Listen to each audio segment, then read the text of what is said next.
न्याय साधु सर्व अर्थ के प्रकाशी मंगलिक उपकारी है।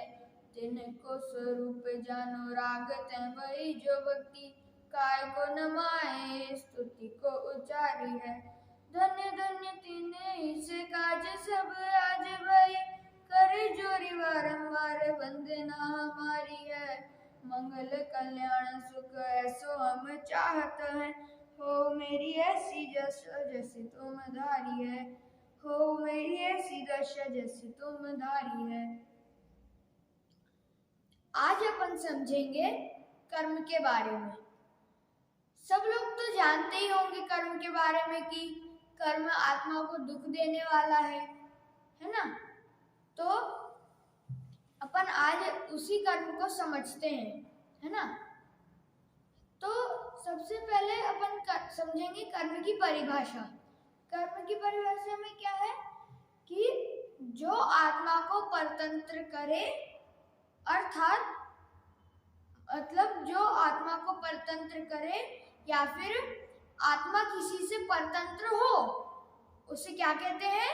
कर्म कहते हैं, है ना। आत्मा जिससे परतंत्र हो या फिर आत्मा को कोई परतंत्र करे, उसे कर्म कहते हैं। तो ऐसे कर्म के 3 भेद होते हैं। अभी अपन संक्षिप्त में पढ़ेंगे, फिर बाद में अपन तीनों ही भेदों की परिभाषा सहित समझेंगे। तो सबसे पहले आएगा भाव कर्म। भाव कर्म के 3 भेद होते हैं, मोह, राग और द्वेष। कौन कौन से? मोह, राग और द्वेष। ऐसे भाव कर्म के 3 भेद होते हैं। मोह, राग, द्वेष, ये जो भाव कर्म के 3 भेद हैं, ये तीनों ही मिला के भाव कर्म कहलाते हैं, है ना।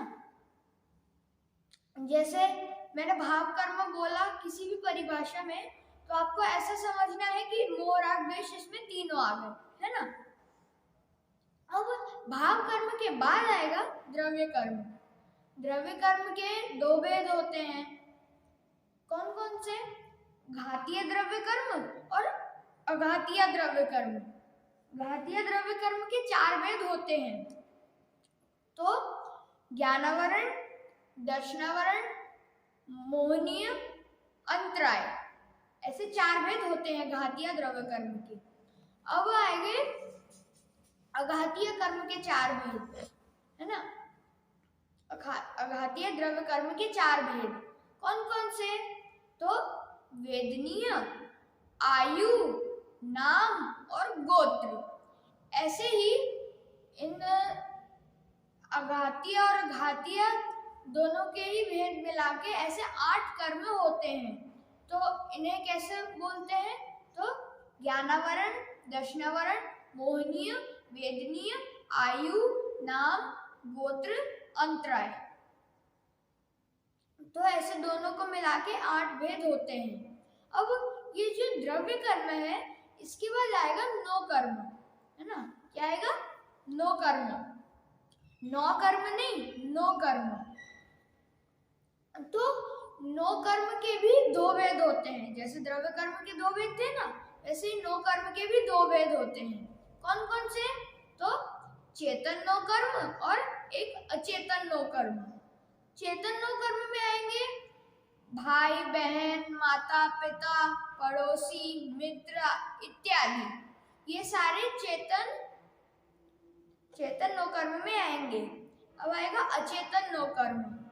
अचेतन नो कर्म में घर, गाड़ी, माइक, शरीर, पेन, पेंसिल, बंगला इत्यादि जो भी अजीब चीजें हैं, अजीब वस्तु है, वो सारी अचेतन नो कर्म में आएंगी। और चेतन नो कर्म में सारी जीव वस्तु आएंगी। अब ये नो कर्म समझने के बाद ये अपना कर्म हो गया है ना। अपन ने कर्म का संक्षिप्त में परिचय कर लिया। अब अपन उनकी पूरी परिभाषा सहित समझेंगे, लेकिन उससे पहले अपन समझेंगे हमारा प्रयोजन क्या है। सुख की प्राप्ति और दुख का नाश, वही हमारा शुरू से प्रयोजन चलता आ रहा है। तो सुख की प्राप्ति। अपन ने ये तो बोला कि हमारी सुख की प्राप्ति और दुख का नाश प्रयोजन है। तो सुख और दुख का मतलब क्या है? जो अपन सुख को प्राप्त करने की कोशिश करें, दुख को दूर करने की कोशिश करें, है ना। तो सुख मतलब निराकुलता। ये आकुलता होती है ना, आकुलता। जैसे मेरे को अभी ऑफिस जाना है, स्कूल जाना है, जैसे कोई भी काम हो उसको जल्दी करना है। मुझे ट्यूशन जाना है, मुझे क्लास लेनी है, वैसे ही मुझे पढ़ाई करना है, इसे जल्दी जल्दी करना है, ये आकुलता होती है ना। तो ये तो दुख का कारण है। तो क्या लगा है उसके पहले? निरर्थक रहित, है ना। तो ये आकुलता से रहित, तो उसी को कहते हैं निराकुलता। निराकुलता का दूसरा नाम ही सुख है। तो ये जो निराकुलता है, इसको कैसे प्राप्त करेंगे अपन, है ना। निराकुलता को प्राप्त करेंगे तभी सुख होगा अपन को, है ना। तो निराकुलता कैसे प्राप्त करेंगे अपन? निराकुलता अपन को आत्मा के आश्रय से प्राप्त होगी, है ना। निराकुलता अपन को आत्मा के आश्रय से प्राप्त होगा। अब ये अपन ने सुख का मतलब समझ लिया, है ना। अब दुख का मतलब क्या होता है? जो सुख है उसी का उल्टा। वहां पे निराकुलता था, आकुलता से रहित, और दुख में है आकुलता, मतलब आकुलता होती है उसमें। आकुलता का मतलब तो अपन ने समझ ही लिया है। तो ये जो आकुलता है मतलब दुख है, वो अपन को कैसे प्राप्त होता है? जो दुख है वो अपन को इस प्राप्त, जो लोगों की मान्यता है कि, बहुत से लोगों की मान्यता है कि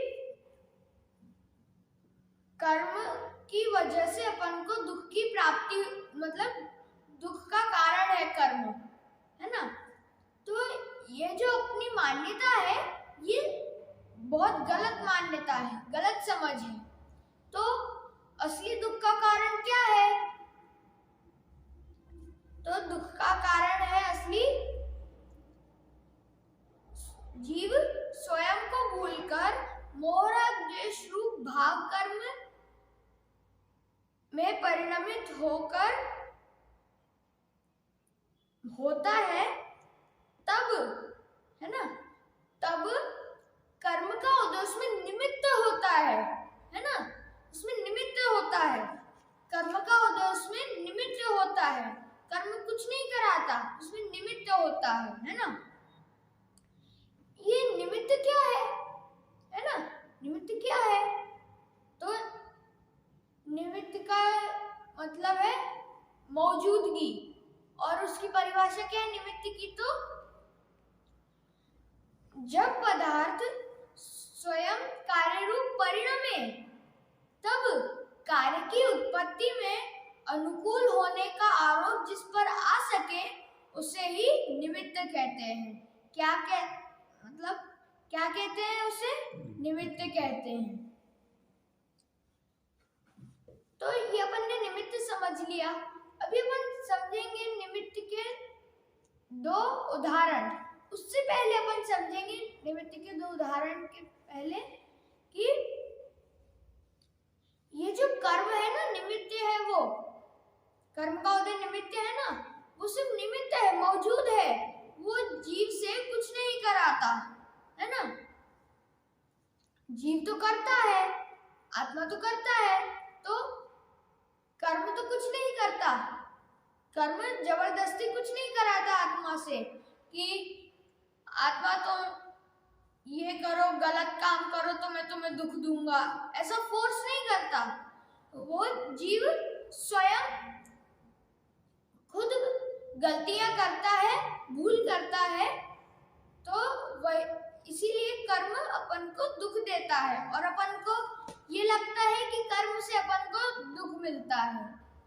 ऐसा नहीं है, जीव खुद गलती करता है और फिर कर्म दुख देता है। जैसे अपन स्कूल जा रहे हैं, ठीक है ना, सर ने कल होमवर्क दिया था कि आपको कुछ ये गणित का सवाल करके लाना है, सॉल्व करके लाना है। अगर मैंने नहीं किया, है ना, तो सर डांटेंगे, पनिशमेंट देंगे, है ना। वैसे ही जब जीव भूल करता है तब कर्म उन्हें दुख देता है, पनिश करता है ना।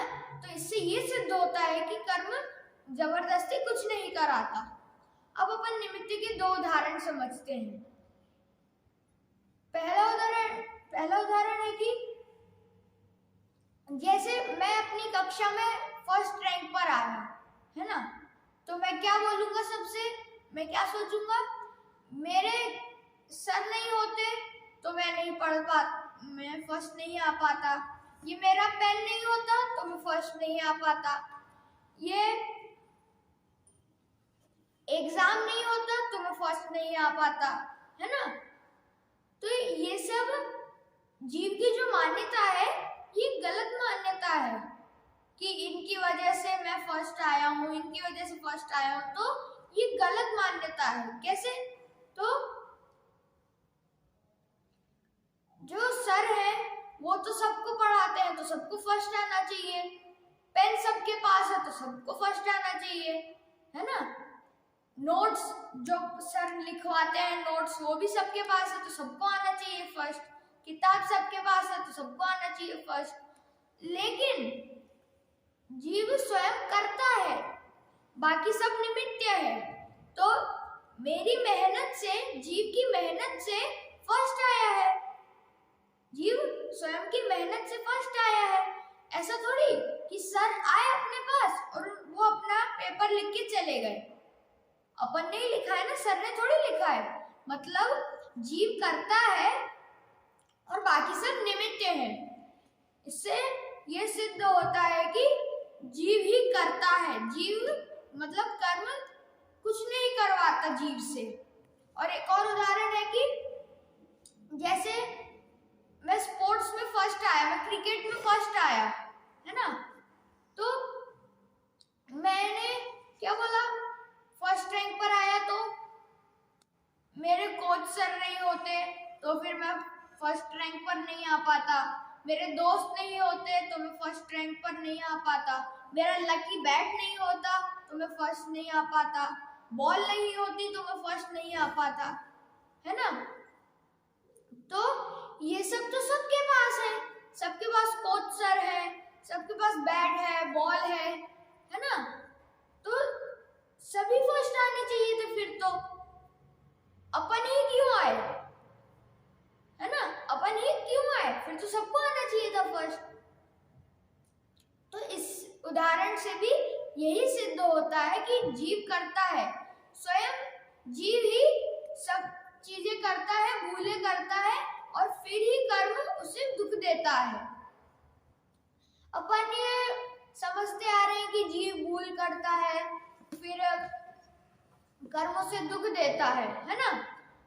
तो जीव ऐसी कौन सी भूल करता है ना, मतलब अपन ऐसी कौन सी भूल करते जो अपन को कर्म दुख देता है? तो ऐसी 3 भूलें हैं। अपन जब भूलों को समझेंगे, जानेंगे कि अपन को इन भूलों में सुधार लाना है, तो तभी तो अपन करेंगे। जैसे अपना एग्जाम चल रहा है ना, अपना एग्जाम हो गया, फिर वो एग्जाम के बाद होती है पेरेंट्स टीचर मीटिंग, पीटीएम। तो अपन वहां पे गए अपने मार्क्स देखने, अपन ने देखे अपने मार्क्स कि ये गलत है, ये सही है। तो अपन को फिर अपने मम्मी पापा बोलते हैं कि ये गलत है, इसमें आपको भूल सुधारनी है अपनी, ये सही है तो इसको फिर भी और अच्छा पक्का करना है ताकि भूल ना जाओ। ये जो भूल है ना उनकी, हम अपनी, कि मेरा इस एग्जाम में ये प्रश्न, ये उत्तर गलत हो गया तो इस पे और पढ़ाई करनी है। वैसे ही ये जीव भूले करता है और फिर कर्म उसे दुख देता है। लेकिन अगर अपन भूलों को समझ लेंगे तब अपन भूलों में सुधार लाएंगे तब तो कर्म अपन को दुख दे ही नहीं पाएगा। इसलिए इन भूलों को समझना आवश्यक है। अब ऐसी कौन सी 3 भूलें हैं? तो पहली है जीव स्वयं को भूलकर, यह हो गया पहली भूल। अब दूसरी भूल है पर में इष्ट और अनिष्ट कल्पना की, यह हो गई दूसरी भूल। और तीसरी भूल मोह राग द्वेष रूपी भाव कर्म किए, यह हो गई तीसरी भूल। ऐसी 3 भूलें हैं। इन्हीं भूलों के कारण ये जीव दुख भोगता है। कर्म जीव को दुख देता है ना। अपन ने ये तो समझ लिया 3 भूलों में, लेकिन आखिरी भूल थी ना अपनी, मोह राग द्वेष रूपी भाव कर्म किए। तो ये भाव कर्म किसे कहते हैं? अपन ने भाव कर्म के भेद समझ लिए, है ना, भेद समझे हैं, उसकी परिभाषा नहीं समझी है। तो परिभाषा क्या है?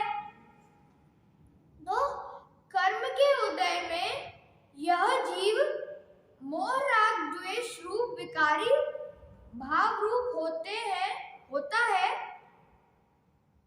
उन्हें भाव कर्म कहते हैं। तो किसे कहते हैं भाव कर्म? कर्म के उदय में यह जीव मोह राग द्वेष रूप विकारी भाव रूप होता है, उन्हें भाव कर्म कहते हैं। यह अपन ने समझ लिया भाव कर्म। अब अपन समझेंगे द्रव्य कर्म। तो द्रव्य कर्म किसे कहते हैं? अपन ने द्रव्य कर्म के भेद समझ लिए, लेकिन अपन ने इसकी भी परिभाषा नहीं समझी। तो इसकी भी परिभाषा समझते हैं। भाव कर्म के निमित्त पाकर, मतलब जो भाव कर्म है, मोह राग द्वेष है, उनके निमित्त से कार्मान वर्गणा कर्म रूप परिणमित होकर आत्मा से संबद्ध हो जाती है। तो अपन ने ये तो समझ लिया ना, भाव कर्म समझ लिया अपन ने, मोह राग द्वेष के निमित्त से, मोह राग द्वेष का निमित्त पाकर कार्मान वर्गणाएं। ये कार्मान वर्गणाएं क्या है? ये तो अपन ने पढ़ी नहीं। तो जैसे 6 द्रव्य होते हैं ना, 6 द्रव्य में से किसी भी द्रव्य को ले लो। जैसे धर्म द्रव्य को ले लिया, तो धर्म द्रव्य पूरे लोकाकाश में है। मैं चल पा रहा हूँ, मैं कुछ भी खेल पा रहा हूँ, हिल पा रहा हूँ, तो ये धर्म द्रव्य की मदद से है। तो ऐसे ही कार्मान वर्गणाएं भी लोकाकाश में होती है, पूरे लोकाकाश में। जैसे मैं यहाँ पे बैठ के बोल रहा हूँ, है ना, तो मेरे आसपास हर जगह कार्मान वर्गणा एकदम ठसाठस भरी हुई है। तो ये जो कार्मान वर्गणाएं हैं, ये अपन ने ये तो समझ लिया कि ये पूरे लोकाकाश में होती है, लेकिन इनका काम क्या है? अपन ने ये भूले समझी ना, अभी भूले देखी जीव की, कि ये जीव भूले करता है तो कर्म उनको दुख देता है। तो कर्म कहाँ से आते हैं? ये जो कार्मान वर्गणाएं हैं, ये अपने हर जगह होती है, ये अपन को परेशान नहीं करती, लेकिन सिर्फ उन्हीं को परेशान करती हैं जो ये 3 भूलें करते हैं। तो कैसे करती है परेशान? तो जैसे मैंने इन तीनों भूलों में से कोई भी भूल की, है ना, ये कार्मान वर्गणा आएगी मेरे पास और कर्म रूप, यहाँ पे पढ़ा था ना मैंने, कर्म रूप परिणमित होकर आत्मा से संबद्ध हो जाती है, मतलब आत्मा में आ जाती है। जैसे इसके उदाहरण समझते हैं अपन। जैसे एग्जॉस्ट फैन होता है, तो अगर अपन उसको चालू कर दो तो सारी हवा खींचता है वो अपनी तरफ, अंदर की हवा खींचता है अपनी तरफ। वैसे ही जो जीव है वो इन भूलों को कर कार्मान वर्गणाओं को अपनी तरफ खींचता है। फिर जो कार्मान वर्गणाएं हैं कर्मरूप परिणमित होकर आत्मा से संबद्ध हो जाती हैं, है ना। एक और उदाहरण से समझते हैं। जैसे चुंबक होता है, मैग्नेट। अपन उसमें रस्सी बांध दें और फिर अपना ग्राउंड है उसमें कहीं पे भी ऐसे घुमाएं तो उसमें नीचे जो जमीन में मेटल है, थोड़ा थोड़ा टुकड़े हैं मेटल के, वो सारे उसमें चिपकने लग जाएंगे। वैसे ही जैसे अपन ने रस्सी बांध दी और घुमाने लग गए, मतलब अब जीव ने भूल करने लग गया जीव, और जब चुंबक में वो मेटल चिपकने लग गया, लोहा चिपकने लग गया, तब कारमान वर्गणाएं कर्म रूप परिणमित होकर आत्मा से संबद्ध होने लग गई, आत्मा में चिपकने लग गई। तो इसीलिए ये जो कारमान वर्गणाएं हैं, ये जो भूले हैं, इनको अपन नहीं करना चाहिए अपन को, नहीं तो अपन को भी मैग्नेट की तरह कारमान वर्गणाएं अपन को कर्म रूप परिणमित होकर अपनी आत्मा में संबद्ध हो जाएंगी और दुख देंगी। इसीलिए अपन को इन तीनों ही भूलों को नहीं करना चाहिए। अब अपन ने ये द्रव्य कर्म की परिभाषा समझ ली है ना। अपन ने इनके दो भेद देखे थे ना, घातीय द्रव्य कर्म और अघातीय द्रव्य कर्म। अपन ने इनकी भी परिभाषा नहीं समझी थी, तो आइए इनकी भी परिभाषा समझते हैं। तो सबसे पहले आएगा घातीय द्रव्य कर्म। तो जीव के अनुजीवी गुणों का घात करने में जो निमित्त हो उसे घातीय द्रव्य कर्म कहते हैं, है ना, ठीक है ना, घातीय द्रव्य कर्म कहते हैं। अब आएगा अघातीय द्रव्य कर्म। तो अघातीय द्रव्य कर्म किसे कहते हैं? यहाँ पे लिखा है अनुजीवी गुणों का घात करने में जो निमित्त ना हो। किसके अनुजीवी गुणों का? जीव के अनुजीवी गुणों का घात करने में जो निमित्त न हो उसे अघातीय द्रव्य कर्म कहते हैं। अब सबसे पहले अपन समझेंगे घातीय द्रव्य कर्म के जो चार भेद है ना, उनको समझते हैं। तो उनका सबसे पहला भेद है, घातीय द्रव्य कर्म का पहला भेद है ज्ञानावरण कर्म। तो ज्ञानावरण अपन, ये जो ज्ञानावरण है ये क्या है, इसका मतलब क्या है? तो जब यह जीव स्वयं अपने ज्ञान भाव का घात करता है, अर्थात ज्ञान शक्ति को प्रकट नहीं होने देता। जो जैसे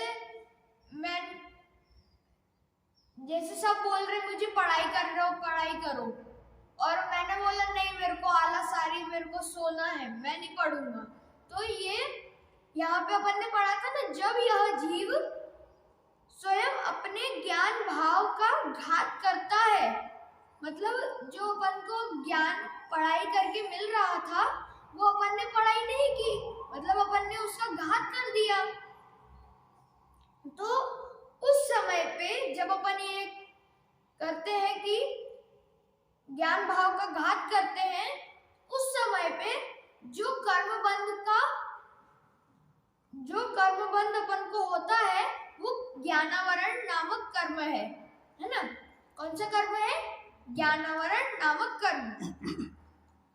अब और ये जो ज्ञानावरण है ना, इसके 5 भेद हैं।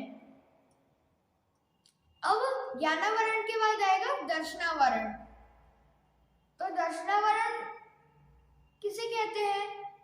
जब यह जीव दर्शन गुण का घात करता है, तब दर्शन गुण के घात में जो कर्म निमित्त बनता है उसे दर्शनावरण कर्म कहते हैं, ठीक है ना, उसे दर्शनावरण कर्म कहते हैं। और ऐसे दर्शनावरण कर्म के 9 भेद होते हैं। अब ये दर्शनावरण कर्म के बाद आएगा मोहनीय कर्म। तो मोहनीय कर्म किसे कहते हैं? जब यह जीव अपने को भूलकर अन्य को अपना माने और स्वरूपाचरण में असावधानी करे, तब जिस कर्म का उदय निमित्त हो उसे मोहनीय कर्म कहते हैं। इसके दो भेद होते हैं, दर्शन मोहनीय और चारित्र मोहनीय। और दर्शन मोहनीय के 3 भेद होते हैं, चारित्र मोहनीय के 25 भेद होते हैं, 25 भेद होते हैं। अब अपन ने मोहनीय कर्म समझ लिया। अब मोहनीय कर्म के बाद आएगा अंतराय कर्म। अंतराय कर्म किसे कहते हैं? तो जीव के दान, लाभ, भोग, उपभोग, वीर्य के विघ्न में जिस कर्म का उदय निमित्त हो उसे अंतराय कर्म कहते हैं। तो ये जो अंतराय कर्म की परिभाषा है, इसका मतलब क्या है? तो यहाँ इसका मतलब है कि जीव के दान। तो जीव के दान मतलब जैसे मैं दान देने की बहुत इच्छा है मेरी, मैंने पैसे लिए और मैं मंदिर की पेटी में, दान पात्र में पैसे डालने चला गया, लेकिन किसी ने मना कर दिया, कुछ भी तकलीफ आ गई, कुछ भी वो हो गई जिससे मैं दान नहीं दे पाया। बहुत मन था मेरा दान देने का, लेकिन मैं नहीं दे पाया, तो उससे वो हो जाएगा दान अंतराय। अब दानांतराय के बाद अपन समझेंगे लाभ अंतराय। जैसे मेरा बर्थडे है, तो मेरी बुआ मेरे को गिफ्ट देने आने वाली है, लेकिन किसी कारणवश वो उनकी ट्रेन की टिकट नहीं बनी, बस की टिकट नहीं बनी, उनको किसी ने मना कर दिया इधर आने से, कुछ भी वो नहीं आ पाई और मुझे गिफ्ट नहीं मिला, तो हो गया लाभ अंतराय। अब लाभ अंतराय के बाद आएगा भोग अंतराय। जैसे मुझे भोजन करने की बहुत इच्छा थी, मेरे को भूख लग रही है, तो मैंने बोला मम्मी से, मम्मी मेरी थाली लगा दो। तो या तो मम्मी ने लेट कर दिया, या फिर मम्मी ने लेट किया तो मुझे गुस्सा आ गई कि आपने मेरे को इतनी लेट क्यों परोसा, मेरे को बहुत तेज भूख लग रही थी। तो ये हो जाएगा भोग अंतराय, क्योंकि उसमें जो अंतराय है, भोग अंतराय, उसमें विघ्न डाल रहा था। ये इसे कहते हैं भोग अंतराय, है ना। अब भोग अंतराय के बाद आएगा उपभोग अंतराय। उपभोग का मतलब जैसे अपन को किसी को कुछ देना है, कपड़े, है ना, तो अपन को कपड़े, जैसे कोई गरीब है, मुझे उसको कोई किताब पढ़ने को देनी है ना। मैं जब तक घर से लेके आया किताब, तब तक वो गरीब चला गया, तो उसमें जिसने विघ्न डाला वो हो गया उपभोग अंतराय, है ना। अब उपभोग अंतराय के बाद आएगा वीर्य अंतराय। वीर्य अंतराय, वीर्य मतलब पावर, और वीर्य अंतराय का मतलब क्या होता है? एक चैनल होता है ना WWE, उसमें 2 एकदम बॉडी वाले लोग लड़ते हैं। उसमें जैसे अपन ने किसी का पक्ष लिया, जैसे 2 कलर की टीम है, रेड और ब्लू, तो मैंने ब्लू कलर की टीम का पक्ष लिया, तो मैं बोलूंगा अरे मार मार मार, है ना, और सामने वाली टीम का जो पक्ष लेगा वो भी बोलेगा अरे इस ब्लू वाली टीम को मार मार मार। तो ये ब्लू कलर की टीम वाला पावर नहीं दिखा पा रहा है, उसमें है तो पावर, लेकिन वो मार नहीं पा रहा है, तो उसमें जो विघ्न डालता है वो हो गया वीर्य अंतराय। और इन्हीं 5 में ही जो विघ्न डालता है वो अंतराय। और उस समय पे जो जिस कर्म का उदय होता है वो होता है अंतराय कर्म। ऐसे अंतराय कर्म के 5 भेद हैं, दान अंतराय, लाभ अंतराय, भोग अंतराय, उपभोग अंतराय और वीर्य अंतराय। अब ये अपन ने जो 4 कर्म पढ़े अभी, ज्ञानावरण कर्म, दर्शनावरण कर्म, मोहनीय कर्म और अंतराय कर्म, ये अपन ने 4 कर्म पढ़े और ये चारों ही घातीय द्रव्य कर्म के भेद हैं। तो अपन ने चारों पढ़ लिए। अब घातीय द्रव्य कर्म फिनिश, अब आएगा अघातीय द्रव्य कर्म। तो अघातीय द्रव्य कर्म का मतलब है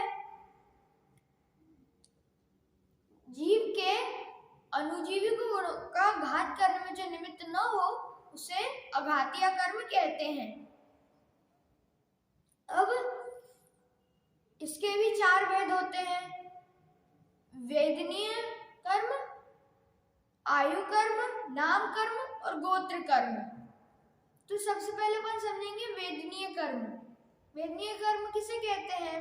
तो जब यह जीव मोह भाव के द्वारा आकुलता करता है तब अनुकूलता प्रतिकूलता संयोग प्राप्त होने में जिस कर्म का उदय निमित्त हो उसे वेदनीय कर्म कहते हैं। इसका मतलब क्या है? तो यहाँ पे अपन ने देखा था ना अनुकूलता और प्रतिकूलता रूप। तो अनुकूलता किसे कहते हैं? अनुकूलता का मतलब होता है जैसे मैंने अपने पापा से बोला कि मेरे को थोड़ी देर मोबाइल चलाने के लिए चाहिए, तो मेरे पापा ने डांट दिया कि नहीं मिलेगा आपको मोबाइल, तो हो गया प्रतिकूलता। और मेरे पापा ने दे दिया मुझे मोबाइल थोड़ी देर के लिए और मेरी मन की पूर्ति हो गई, तो वो हो गया अनुकूलता।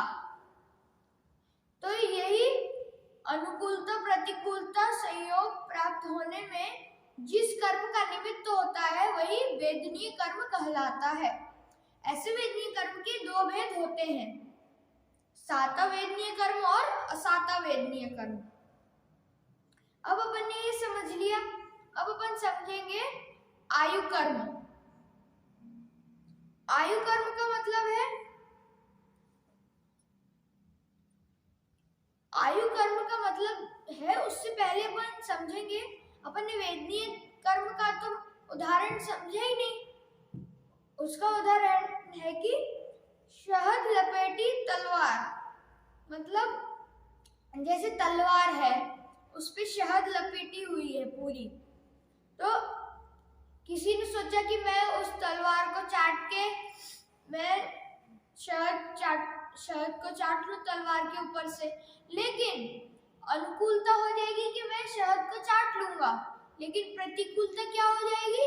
शहद तो मैं चाट लूंगा लेकिन मेरी जीभ कट जाएगी, है ना? उसकी जीभ कट जाएगी जब वो शहद को चाटेगा तब, तो उसमें अनुकूलता और प्रतिकूलता दोनों आ गई। अब अपन समझेंगे आयु कर्म। जीव जब अपनी योग्यता से जब नारकी, तिर्यंच, मनुष्य या देव शरीर में रुका रहे तब जिस कर्म का उदय निमित्त हो उसे आयु कर्म कहते हैं। मतलब जैसे ये जो 4 अभी बोले ना भेद, नारकी, तिर्यंच, मनुष्य और देव। नारकी जो है, तो नारकी का जो शरीर है उसमें मेरा रहने का कितने का टाइम पीरियड है? 1 सागर, 2 सागर, है ना? तो जो मैं जितने टाइम तक मैं उस शरीर में रहूंगा वो हो गया आयु कर्म। और तिर्यंच कर्म, जैसे मैं कोई तिर्यंच बना तो उसमें तिर्यंच की शरीर में रहने का मेरा जो टाइम पीरियड है, जैसे ईयर्स होते ना, 40 ईयर्स, 95 ईयर्स, ऐसे, तो वो हो गया आयु कर्म। जिस कर्म कर्म की वजह से अपन रुके हुए हैं शरीर में, वो कहलाता आयु कर्म। ऐसे आयु कर्म के 4 भेद होते हैं, अभी अपन ने देखा ना, नारकी, तिर्यंच, मनुष्य और देव। ये ऐसे 4 भेद होते हैं। किसके भेद होते हैं ये होते हैं आयु कर्म के भेद। अब आयु कर्म के लिए एक उदाहरण है, अपन एक उदाहरण के माध्यम से समझते हैं। जेल का, जैसे क्रिमिनल है वो जेल में रहने का उसका जो टाइम पीरियड है 12 साल 11 साल, तो वैसे ही जो जैसे मनुष्य आयु कर्म को ले लो, उसमें जो रहने का टाइम पीरियड है, अपन ने अभी देखा ना जेल का उदाहरण, उसमें क्रिमिनल जेल में रुकने का जो टाइम पीरियड है, उसी तरह जो मनुष्य शरीर में रहने का जो टाइम पीरियड है वो आयु कर्म की वजह से है, उसे ही आयु कर्म कहते हैं। अब आयु कर्म के बाद आएगा नाम कर्म। नाम कर्म किसे कहते हैं? तो जिस शरीर में यह जीव हो, उस शरीर आदि की रचना में जिस कर्म का उदय निमित्त हो, उसे नाम कर्म कहते हैं। इसके लिए एक चित्रकार का उदाहरण है। जैसे कोई चित्रकार है, वो चित्र बना रहा है, उसने चित्र बना दिया है, तो जो चित्र बनाया उसने, उसी तरह जो जैसे ये मैं हूं, ये मेरा चेहरा है, ये नाम, इसमें जो निमित्त है कर्म का उदय, वो नाम कर्म है। अब नाम कर्म के बाद आएगा गोत्र कर्म। गोत्र कर्म अर्थात गोत्र कर्म को समझने से पहले अपन ये समझेंगे कि नाम कर्म के कितने भेद हैं। अपन ने सबके भेद पढ़े हैं, है ना? तो नाम कर्म के भेद है 93 नाम कर्म के भेद हैं। अब गोत्र कर्म समझते हैं अपन।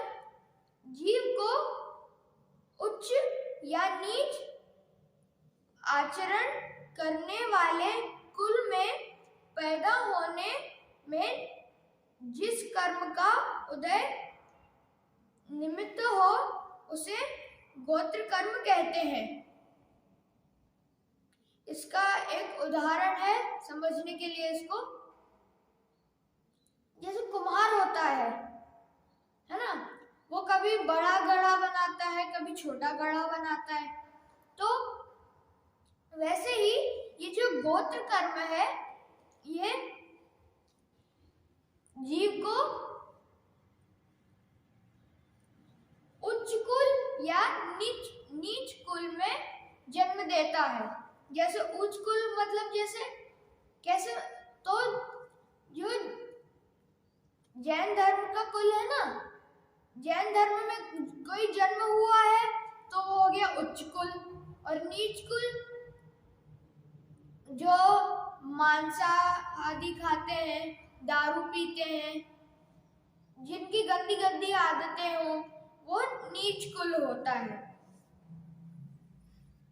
तो इसे कहते हैं गोत्र कर्म। ये जो गोत्र कर्म है, इसको समझने के बाद अपन ये देखेंगे कि इसके कितने भेद हैं। इसके 2 भेद होते हैं, उच्च गोत्र और नीच गोत्र। अपन ने इसका मतलब तो समझ ही लिया है ना? और ये सारे जितने भी 8 कर्म हैं, इन सब के मिला के 148 भेद होते हैं, 148 भेद होते हैं। तो कैसे, आइए देखते हैं। ज्ञानावरण के कितने भेद थे? 5 भेद। ज्ञानावरण के 5 भेद थे, दर्शनावरण के 9 भेद थे, मोहनीय के 28 भेद थे, अंतराय के 5 भेद थे। तो ये पूरा मिलाकर होता है 47। ये घातीय कर्म के भेद हैं। और अघातीय कर्म के वेदनीय के 2 भेद, आयु के 4 भेद, नाम के 93 भेद, गोत्र के 2 भेद। तो ये पूरे मिला के होता है 101, 101। और 100 को मिला है 47 में तो 147, और उसमें 1 मिला दें तो 148, 148 कुल भेद हैं 8 कर्मों के। तो अपन ने ये समझ लिया। अब द्रव्य कर्म समझ लिया अपन ने 3 भेद समझे थे ना, भाव कर्म, द्रव्य कर्म और नो कर्म। अभी नो कर्म तो बचा है, तो नो कर्म समझते हैं। नो अर्थात किंचित, कर्म अर्थात कर्म, तो किंचित अर्थात थोड़ा कर्म, मतलब ये कमजोर कर्म है। इसके 2 भेद होते हैं, अपन ने पढ़ा था, चेतन नो कर्म और अचेतन नो कर्म। ये चेतन नो कर्म में ये अपन ने सब समझ लिया था, चेतन नो कर्म और अचेतन नो कर्म। अब अपन ने ये तीनों ही कर्म के भेद समझ लिए हैं। अब इनका नाश कैसे किया जाए, तो यहाँ पे है भाव कर्म का नाश करेंगे तो द्रव्य कर्म भी नाश हो जाएगा, और जब द्रव्य कर्म का नाश हो जाएगा तो नो कर्म तो फ्री ही है।